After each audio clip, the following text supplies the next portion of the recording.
Bienvenue dans ce décryptage. Aujourd'hui, on va littéralement désosser les principes du design organisationnel pour aller chercher leur noyau mathématique. On va voir ensemble pourquoi les structures d'entreprise traditionnelles sont en train de s'effondrer sous leur propre poids et surtout pourquoi l'ingénierie post-managériale est la seule vraie porte de sortie.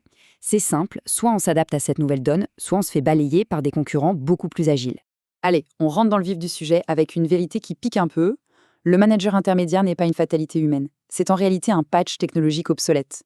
Imaginez un instant les standardistes des années 50 qui devaient brancher des câbles manuellement pour relier deux appels téléphoniques. Eh bien, à l'ère de la fibre optique et de l'intelligence artificielle, conserver ce rôle, ça n'a tout simplement plus aucune justification physique. Alors, plongeons dans la première partie, l'obsolescence du modèle pyramidal. La faillite de cette fameuse hiérarchie, elle est purement mathématique. Regardez la théorie de Gray-Kunas. À chaque fois qu'on ajoute des collaborateurs, on ne fait pas qu'additionner de la force de travail. On multiplie littéralement les lignes de communication. C'est comme rajouter sans cesse des participants dans une conversation de groupe en ligne. Très vite, le bruit devient ingérable, le cerveau sature, et tout le système se transforme en un énorme goulot d'étranglement. La conclusion coule de source. Hier, les managers faisaient office de routeurs humains. Ils devaient agréger les données, puis redescendre les ordres avec une latence incroyable. Mais aujourd'hui, l'intelligence artificielle traite des millions de données en temps réel. Du coup, la prise de décision est totalement décentralisée car le contexte arrive instantanément, directement à ceux qui sont sur le terrain en train de produire. Ce qui nous amène directement à notre deuxième point, le paradigme de l'intelligence. Visuellement, c'est toute la géométrie de l'entreprise qui bascule.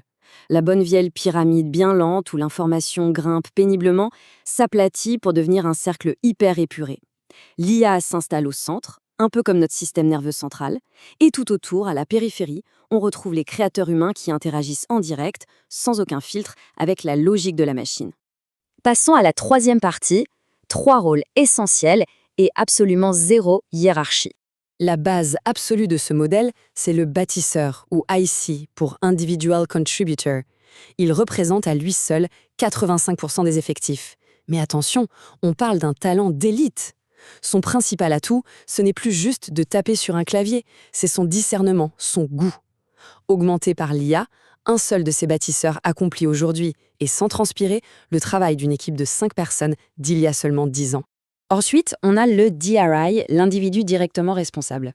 Voyez-le comme l'architecte. Il est propriétaire d'un problème client spécifique de A à Z, mais la règle d'or ici est stricte. Il n'a absolument aucun subordonné à gérer. Son job, c'est de trancher.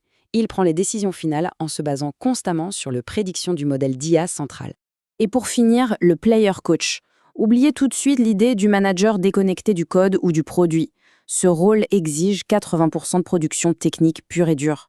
Les 20% restants, c'est du levier pur, débloquer les obstacles pour l'équipe et insuffler une vraie culture d'excellence. Le mentorat technique vient carrément remplacer ces réunions de routine interminables.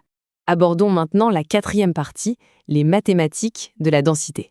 L'idée forte ici, c'est d'optimiser une métrique implacable qu'on appelle le ratio de densité de talent. Concrètement, c'est le chiffre d'affaires divisé par le nombre de bâtisseurs.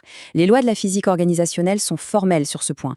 10 talents d'élite boostés à l'intelligence artificielle écraseront toujours les résultats de 50 employés moyens qui sont coincés dans des silos bureaucratiques.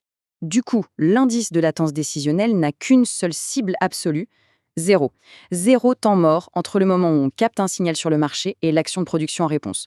Autant vous dire que c'est la mort officielle et définitive du sacro-saint comité de validation du mardi matin. Et ça va plus loin.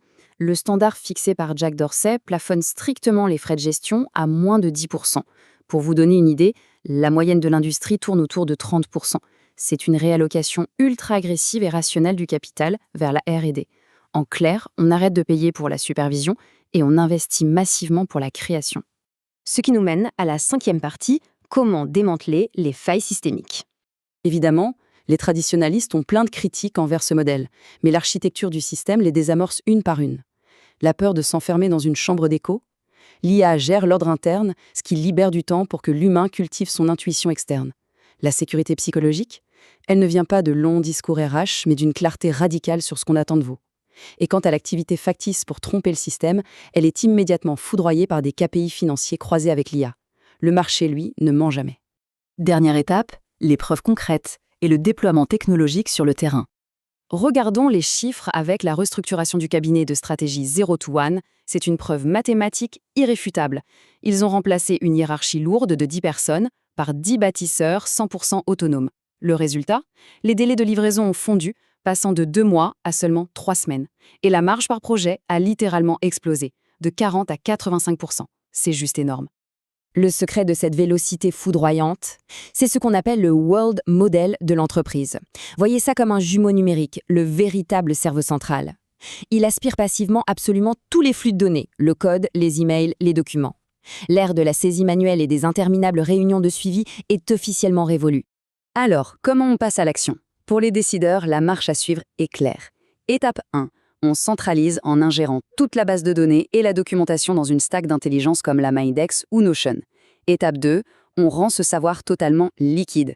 À l'arrivée, n'importe quel bâtisseur peut poser la question la plus complexe et obtenir une réponse sourcée en 2 secondes chrono, en capitalisant sur 10 ans d'expérience sans jamais déranger personne. Cette démonstration d'efficacité nous met face à un ultime calcul, presque dérangeant pour toute organisation.